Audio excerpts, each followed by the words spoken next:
Welcome to this deeply affectionate explainer where we explore a journey from unimaginable trauma to absolute cinematic triumph. And before we dive in, please note this video is for educational purposes and created under fair use principles. Right, so today we're looking at the life of a man who was at one point undeniably the most recognized figure on the entire planet. We all know the iconic silhouette, right? The small hat, the cane, the baggy trousers. But behind all that laughter, there's just this incredibly profound story of resilience. We're going to unpack exactly how Charles Chaplin managed to take his deepest, most agonizing personal grief and somehow transform it into one of the most enduring, heartwarming masterpieces in cinema history.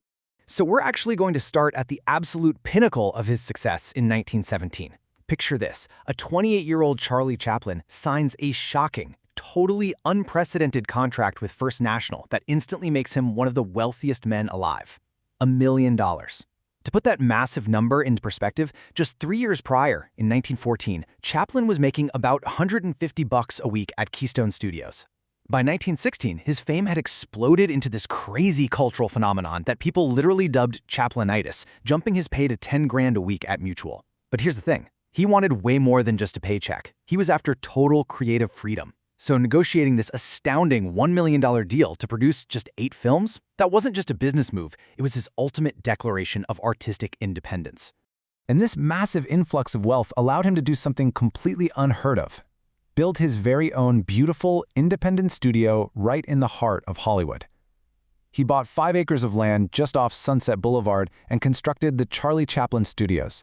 But he designed it to look like a charming little row of English country cottages. This place was his sanctuary. Because he was personally funding his films and operating on his own turf, Chaplin, who was, by the way, a notorious perfectionist, could finally just work at his own pace. If he hit a creative wall, he could literally just pause production for days, keep the studio on standby, and wait for inspiration to strike.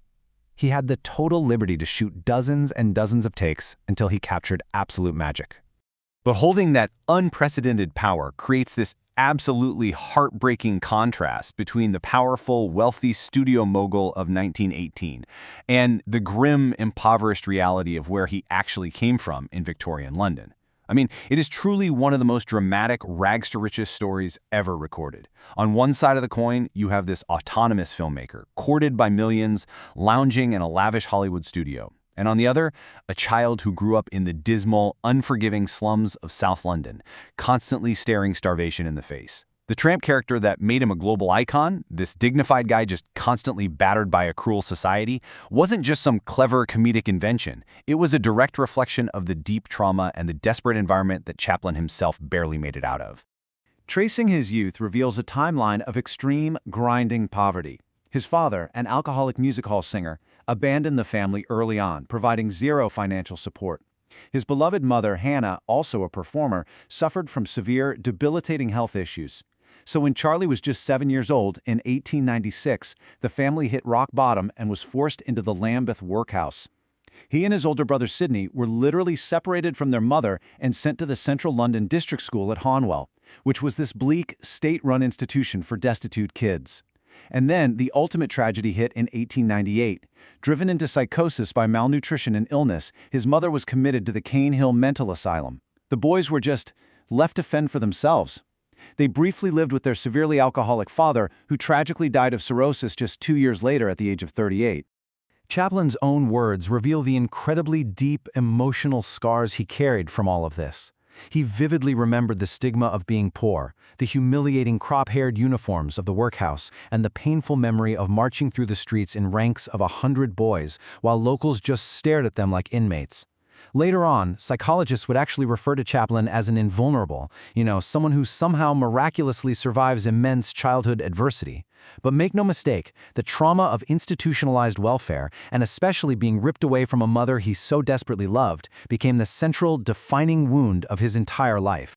Fast forward decades later, he's at the absolute height of his Hollywood fame, and tragedy just strikes again. By 1919, Chaplin found himself entangled in a deeply unhappy marriage to a 16-year-old actress named Mildred Harris. He felt the relationship was totally stifling his creativity, but on July 7, 1919, Mildred gave birth to their firstborn son, Norman Spencer Chaplin. Tragically, the infant was born malformed, and he passed away a mere 3 days later. It was a devastating, absolutely crushing blow. And you can imagine, this completely shattered him, bringing all of Chaplin's deeply buried childhood grief, the loss, the abandonment, rushing right back to the surface. So, it brings us to this crucial, deeply human question. How exactly does a comedian process unimaginable grief? How does a man whose literal job is making the entire world laugh survive the compounding, overlapping traumas of an orphaned childhood and a lost child? When you are the architect of global joy, where do you put your own profound sorrow? Well, for Chaplin, he didn't hide from it. He didn't just mask it with more slapstick. Instead, he made the incredibly brave decision to let that pain bleed directly into his work. He used his camera as a tool for profound, raw emotional processing. He confronted these intertwined griefs head-on, pouring his soul and his fierce protective instincts into what would become a 68-minute cinematic masterpiece, The Kid. Get this, filming began in August 1919, which was just weeks after the tragic death of his son Norman. In the film, Chaplin's camp character discovers an abandoned baby in a slum alleyway and decides to raise him against all odds. This was a massive artistic leap for him. It was his very first film to exceed an hour in length, and he did everything. He was the writer, director, editor, producer, and the lead actor.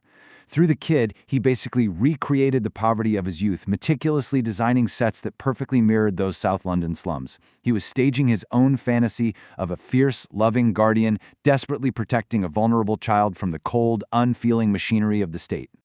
Now, what's truly magical about this is how Chaplin forged this profound, incredibly real on-screen father-son bond with 4-year-old Jackie Coogan. He spotted this young prodigy performing in a theater, and he essentially channeled all the love he couldn't give his own son right into this beautiful performance. Their chemistry is just unbelievable. The film doesn't just show them scraping by, it shows them thriving in their love for one another, despite living in absolute squalor. And then there's that scene, arguably one of the most powerful, heart-wrenching scenes in all of cinematic history, where welfare officers brutally tear the screaming, crying boy away from the tramp to take him to an orphanage. It is a direct, visceral recreation of Chaplin's own traumatic separation from his mother. It's an intense critique of institutional welfare and this beautiful testament to the idea that real parenting is born out of love, not just biology.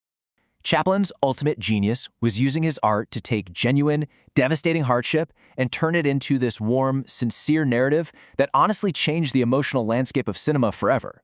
You have to remember, before The Kid, slapstick comedy was largely considered just disposable entertainment.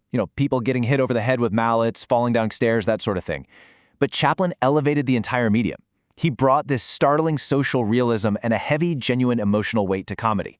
By weaving side-splitting humor together with a very real threat of starvation and loss, he proved that a film could make audiences roar with laughter one minute and weep openly the very next.